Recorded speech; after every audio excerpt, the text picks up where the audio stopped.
अगली खबर का रुख करेंगे रायपुर से। खबर जहां छत्तीसगढ़ में धर्मांतरण कानून पर सियासत तेज हो गई है। धर्म में स्वतंत्र विधेयक 2026 पर बीजेपी का कांग्रेस पर तंज। बीजेपी ने सोशल मीडिया पर पोस्टर जारी कर निशाना साधा है।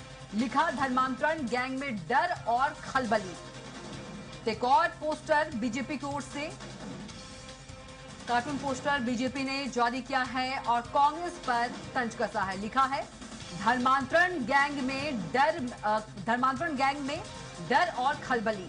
तो पोस्टर जारी कर कांग्रेस पर बीजेपी ने निशाना साधा है और लिखा है, धर्मांतरण गैंग में डर और खलबली। तो सोशल मीडिया पर पोस्टर जारी कर बीजेपी ने कांग्रेस पर निशाना साधा है। तो छत्तीसगढ़ में धर्मांतरण कानून पर सियासत तेज हो गई है। बीजेपी ने पोस्टर जारी कर कांग्रेस पर तंज कसा है। लिखा, धर्मांतरण गैंग में डर और खलबली। तो छत्तीसगढ़ में धर्मांतरण कानून पर सियासत तेज हो गई है। धर्म स्वतंत्र विधेयक पर बीजेपी ने तंज कसा है। कांग्रेस पर सोशल मीडिया पर पोस्टर जारी किया है और कांग्रेस पर निशाना साधा है। तो धर्मांतरण पर छत्तीसगढ़ में सियासत तेज हो गई है। धर्मांतरण कानून पर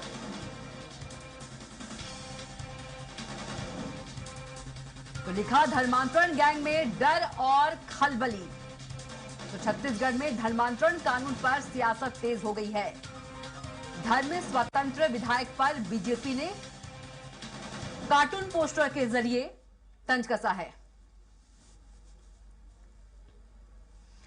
और हमारे साथ चर्चा में मौजूद है बीजेपी प्रवक्ता सुनील चौधरी जी हैं और सत्य प्रकाश सिंह कांग्रेस प्रवक्ता है। आप दोनों का चर्चा में बहुत स्वागत है, सुनील जी और सत्य प्रकाश जी। जी नमस्कार। जी नमस्कार। सबसे पहले सत्य प्रकाश जी के पास चलेंगे। सत्य प्रकाश जी, बिल्कुल, धर्मांतरण कानून को लेकर बीजेपी ने कांग्रेस पर पोस्टर जारी किया है, तंज कसा है।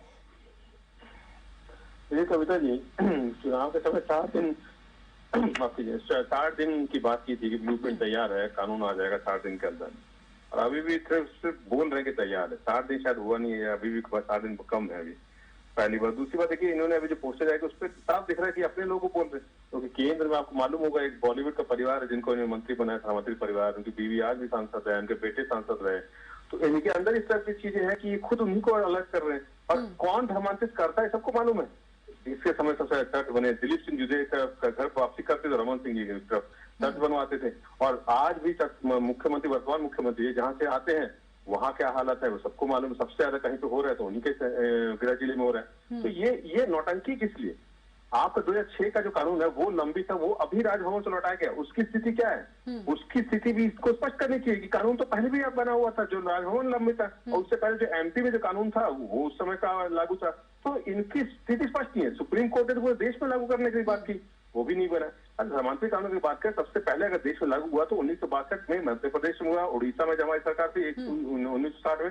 तो धर्मांतरण के खिलाफ तो हम शुरू से, चाहे गांधी जी की बात कीजिए, चाहे अभी की हमारी नेताओं की बात कीजिए। तो इसलिए ये नौटंकी ना करें और पूरे देश में धर्मांतरण कानून लेके, और ये 60 दिन में ना के आज भी तो प्रस्ताव क्यों बना रहे हैं?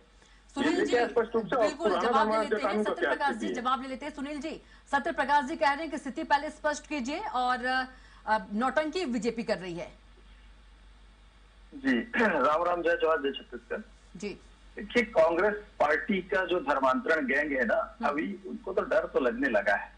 देखिए, धर्म स्वतंत्र विधेयक 2026 अब विधानसभा के पटल पर होगा और उसमें चर्चा होगी। सत्य प्रकाश जी यहाँ जो भी बात कर रहे हैं, अभी चर्चा तो जो विधानसभा के अंदर में होगी और कांग्रेस पार्टी के विधायक जो है, उनके नेता है, वो हम विश्वास रखते हैं कि इस विषय पर सकारात्मक चर्चा करेंगे, भागेंगे नहीं।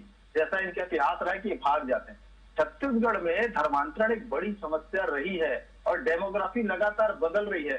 आप देखेंगे पेशा कानून लागू होने के बाद कोर्ट का निर्णय भी जो है वो पक्ष में आया है कि वहां पर बगैर ग्राम सभा की अनुमति के कोई भी धर्म का प्रचार नहीं कर सकता, धर्मांतरण नहीं कर सकता।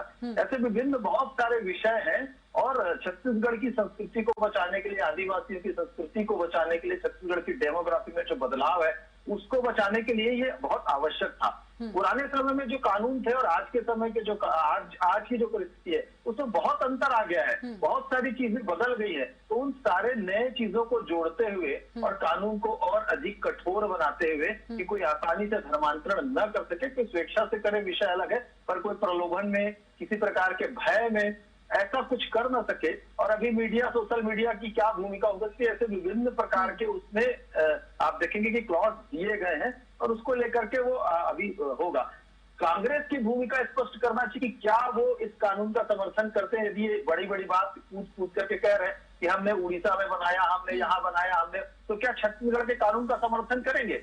आप देखिएगा, मैं कह रहा हूं कि आप देखिएगा विधानसभा में जब ये कानून आएगा कांग्रेस इसके विरोध में ही रहेगी, कहीं पर कोई समर्थन होगा नहीं। छत्तीसगढ़ की संस्कृति को बचाने के लिए कांग्रेस सामने नहीं आ सकती, वो केवल भ्रष्टाचार के लिए सामने आएगी, वो केवल राजनीतिक रोटी सेकने के लिए सामने आएगी, वो केवल और केवल अपने वोट बैंक को साधने। ठीक है सुनील जी, वक्त की कमी है इसलिए यहीं पर चर्चा को रोकना होगा। सुनील जी आपका भी बहुत धन्यवाद जुड़ने के लिए, और सत्यप्रकाश जी आपका भी बहुत धन्यवाद जुड़ने के लिए। तो बीजेपी ने पोस्टर जारी कर कांग्रेस पर तंज कसा है कि धर्मांतरण गैंग को लगने लगा है डर। लिखा कि धर्मांतरण गैंग में डर और खलबली।